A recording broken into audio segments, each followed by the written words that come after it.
Welcome back to WagerTalk.com. NFL Sunday action. Well, it doesn't get any easier for the Green Bay Packers. Last week they had to face undefeated Denver Broncos. Both teams were undefeated. One's not anymore, but they get to face another undefeated team this week in the Carolina Panthers. And we watched the first half of the Monday Night Football game together, and you were feeling pretty fat and sassy with Carolina on teasers and money line and everything. Did you go to bed or did you stay up and sweat it? I was, by the time I got home from us going out to dinner and watching the game, the first half, I just thought the game was over and I was going to go home and catch up on some TV shows. Unfortunately, cut into my TV show watching because I had to sweat that one out. A nice comeback from Indy there. I think Carolina just got a little too conservative. They did. I mean, in Carolina, you look at what they've done, and so much has been made about their schedule. And you can't argue it. They've played one of the easiest schedules in the NFL so far.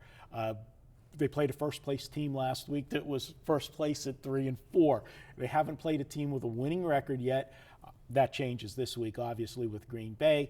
And you got Green Bay coming off that Denver game that Denver now, I mean, their personality has totally changed. When you said the Denver Broncos the last 3 or 4 years, it was Peyton Manning up and down the field and, shootout. It's not that way anymore. They are a good defensive team. They're a physical defensive team.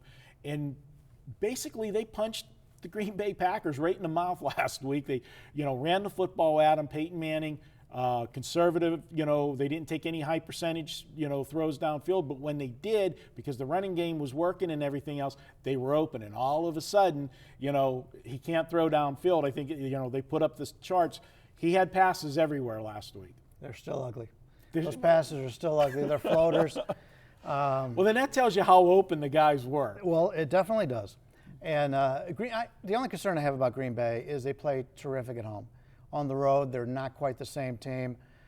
Coming off a loss, you'd like to back them here, but you have a Carolina team who is just beating the teams they put in front of them, as you pointed out with the schedule. But Carolina is going to have a letdown sometime. Maybe it was last week in the second half of that game. I don't know.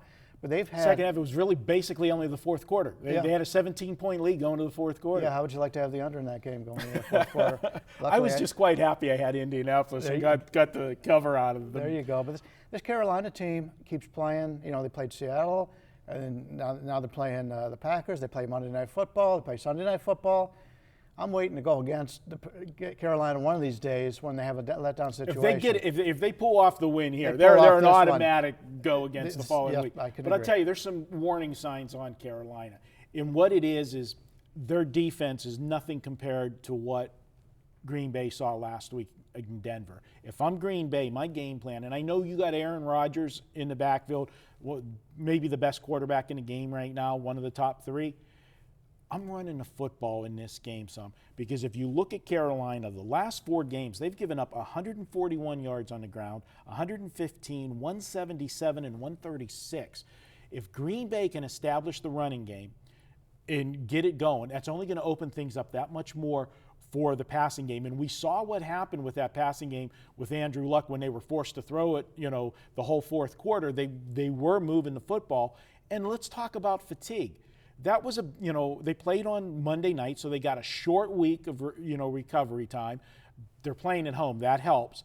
But they played a full 4 quarters, and then they had to play an overtime period. In that overtime period, it wasn't like one possession and the game was over. They each had possessions. There was over half of a quarter gone when the game finally ended. They got to feel some fatigue. And if I'm Green Bay, if you're running the football, that's when you're going to be able to wear them out. And then not only that, they also played in the rain the entire game.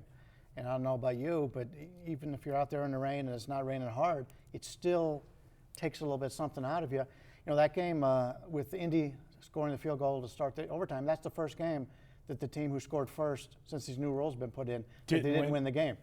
Absolutely. Well, I'm going to put the gun to your head. Yeah, sometimes I would like to. But what do you like here? Based on some of your picks, you wouldn't hit me anyway.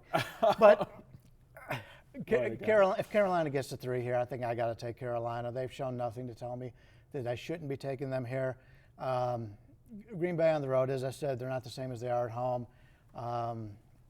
It's probably not going to be a game on a bet, but If it gets to 3, I might have to. Yeah, you're going to get a split decision here. We're going to have to go to the referees for the decider because I got a weak vote for Green Bay.